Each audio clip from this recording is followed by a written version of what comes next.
नमस्कार दोस्तों, education HR study में आपका स्वागत है। दोस्तों, पिछले वीडियो में हमने राजस्थान के एकीकरण के 5 चरण पढ़ चुके हैं और आज हम पढ़ेंगे छठा और 7वां चरण। पिछले चरण में हमने जहां तक उसके लगभग रियासतें 5 चरणों में शामिल हो चुकी थी। 5वें चरण में मत्स्य संघ का विलय हुआ था और किस समिति की सिफारिश पर हुआ था, तो वो मैंने आपको कल बता दिया है।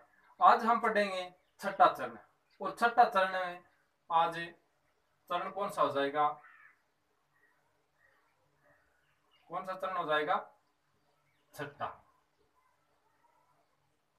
राजस्थान के एकीकरण में अगर समय की बात करें तो 8 वर्ष 7 माह और 14 दिन का समय लगा, जो 18 मार्च 1948 से शुरू होकर 1 नवंबर 1956 तक चला। छठे चरण की बात करें तो छठे चरण का नाम क्या रखा गया? तो छठे चरण का नाम रखा गया था राजस्थान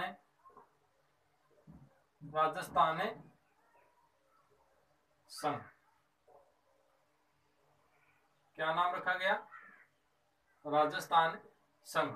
अगर इसकी तिथि की बात करें तो छठे चरण की तिथि थी वो थी 26 जनवरी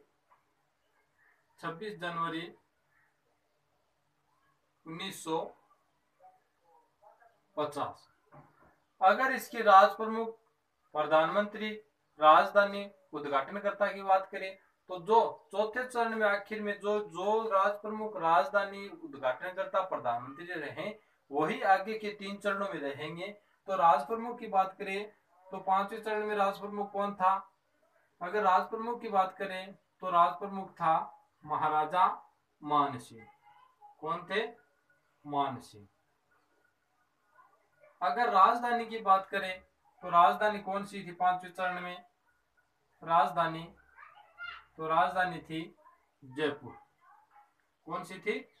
जयपुर। अगर प्रधानमंत्री की बात करें तो प्रधानमंत्री कौन था छठे चरण में? प्रधानमंत्री था हीरालाल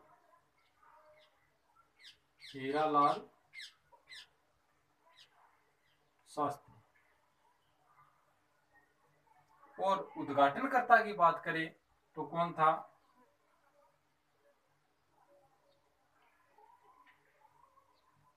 उद्घाटनकर्ता की बात करें, उद्घाटनकर्ता कौन था? तो वो था सरदार वल्लभ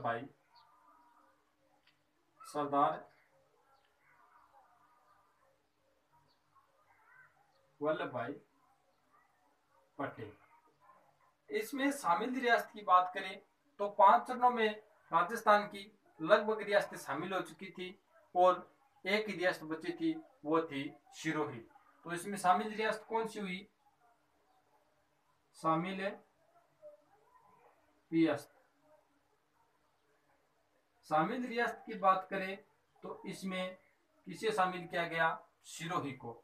यह प्रश्न लगभग उठता है कि सिरोही का विलय कौन से चरण में हुआ? तो कौन से चरण में हुआ? सिरोही का विलय हुआ था छठे चरण में। और वो पूरे सिरोही नहीं था, सिरोही के माउंट आबू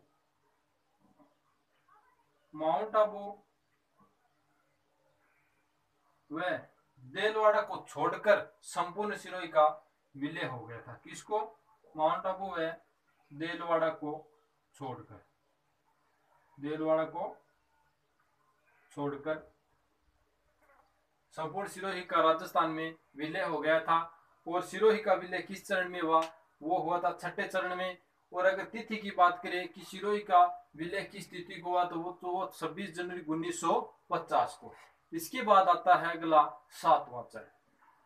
तो स्क्रीनशॉट को जो लेना चाहता है वो ले सकता है।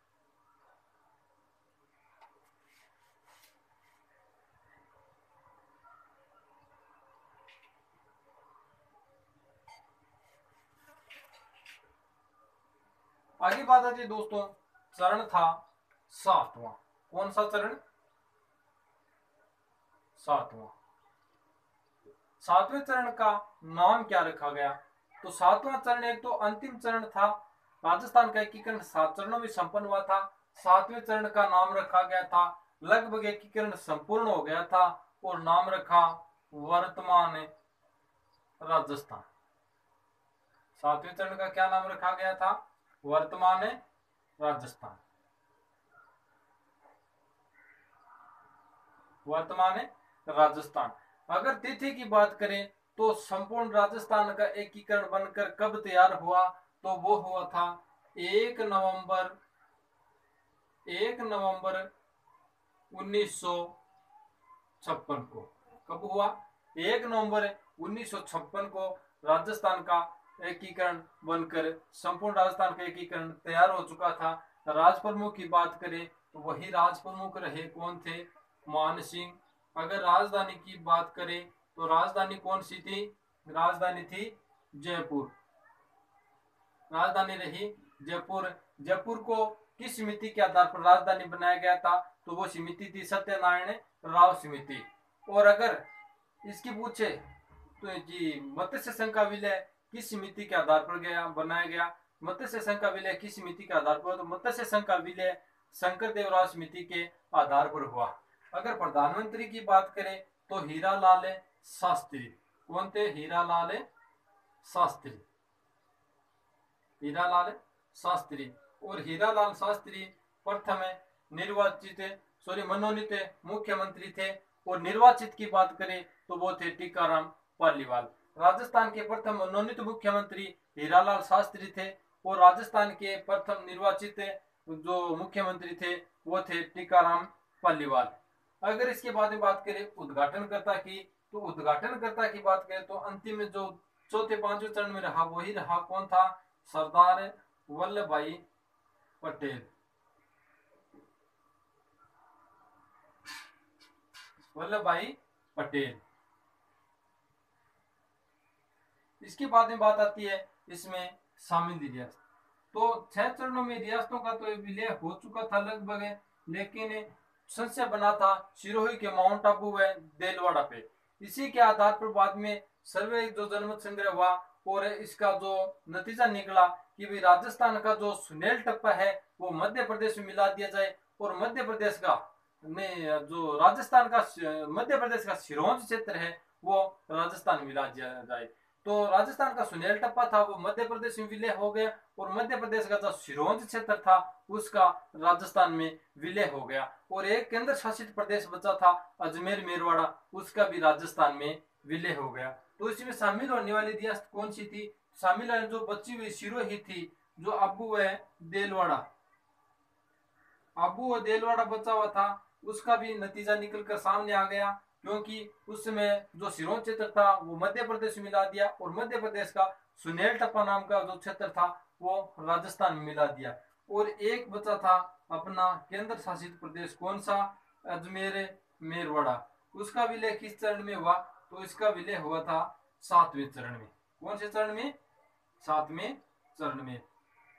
तो 7 चरणों में राजस्थान का एकीकरण बनकर तैयार हुआ।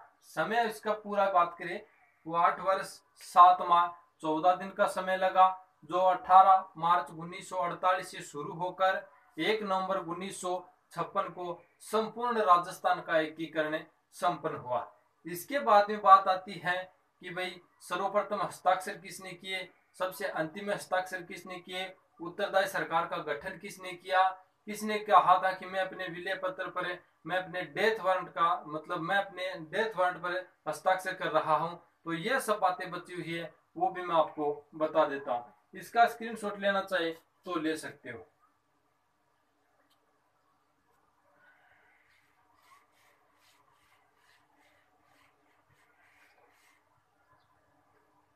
देखो दोस्तों, सबसे पहली बात आती है विलय पत्र पर हस्ताक्षर।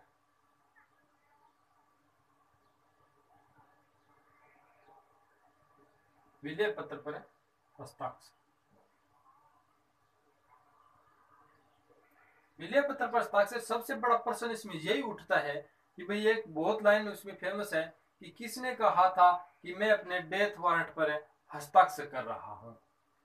ये लाइन ध्यान में रखना जी। किसने किसने कहा कि मैं अपने डेथ वारंट पर डेथ वारंट पर हस्ताक्षर कर रहा हूं,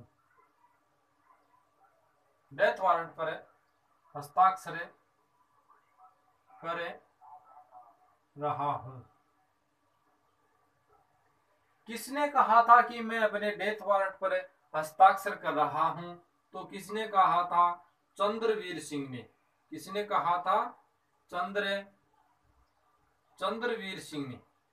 और ये कहां का शासक था? ये था बांसवाड़ा के। ध्यान में रखना, बहुत इंपॉर्टेंट प्रश्न है कि किसने कहा था कि मैं अपने डेथ वारंट पर हस्ताक्षर कर रहा हूं? तो वो कहा था चंद्रवीर सिंह। और वो कहां के शासक थे? तो वो शासक थे बांसवाड़ा के। इसके बाद में बात आती है कि सर्वप्रथम किसने विलय पत्र पर हस्ताक्षर किए? सर्वप्रथम हस्ताक्षर किसने किए? सर्वप्रथम हस्ताक्षर किए थे जो बीकानेर के महाराजा थे, शार्दुल सिंह ने। किसने किए? शार्दुल सिंह ने। और ये कहां के शासक थे? ये थे बीकानेर के शासक। इसमें दोनों भी बातें पूछ सकते हैं दोस्तों। अगर शासक की बात करें तो सर्वप्रथम हस्ताक्षर किस शासक ने किए? तो वो थे शार्दुल सिंह। अगर रियासत की बात करें कि सर्वप्रथम हस्ताक्षर किस रियासत ने किए, तो वो थे बीकानेर में। सबसे अंतिम बात आती है कि सबसे अंतिम हस्ताक्षर किसने किए? तो सबसे अंतिम में हस्ताक्षर किया था दोस्तों, वो थे उदयभान सिंह। कौन था? उदयभान सिंह। उदयभान सिंह कहाँ के शासक थे? तो वो थे धौलपुर के। कहाँ के? धौलपुर के। तो सबसे अंत में विलय पत्र पर हस्ताक्षर करने वाली रियासत की बात करें तो कौन सी हो जाएगी? धौलपुर। अगर शासक की बात करें तो कौन सा हो जाएगा? उदयभान सिंह। सर्वप्रथम हस्ताक्षर करने वाली रियासत की बात करें तो बीकानेर। अगर शासक की बात करें तो शार्दुल सिंह। इसके बाद में एक और आती है कि भाई सर्वप्रथम स्वतंत्र व उत्तरदायी सरकार का गठन किसने किया? सर्वप्रथम सर्वप्रथम स्वतंत्र स्वतंत्र व उत्तरदायी उत्तरदायी सरकार का गठन उत्तरदायी सरकार का गठन किसने किया?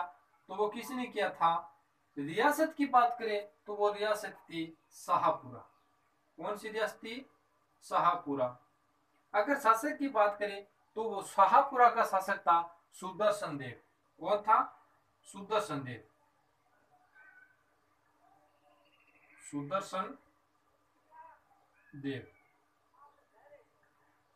सर्वप्रथम स्वतंत्र व उत्तरदायी सरकार का गठन किस शासक ने किया? शासक की बात करें तो सुदर्शन देव हो जाएगा।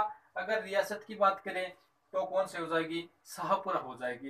राजस्थान की एकमात्र रियासत जो पाकिस्तान में शामिल होना चाहती थी तो वो कौन सी थी?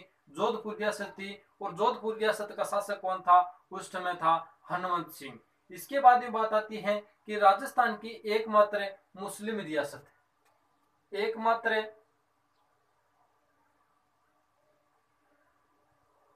एकमात्र मुस्लिम रियासत एकमात्र मुस्लिम रियासत की बात करें तो कौन सी थी? वो थी टोंक। और टोंक का शासक कौन था? अमीर खां पिंडारी।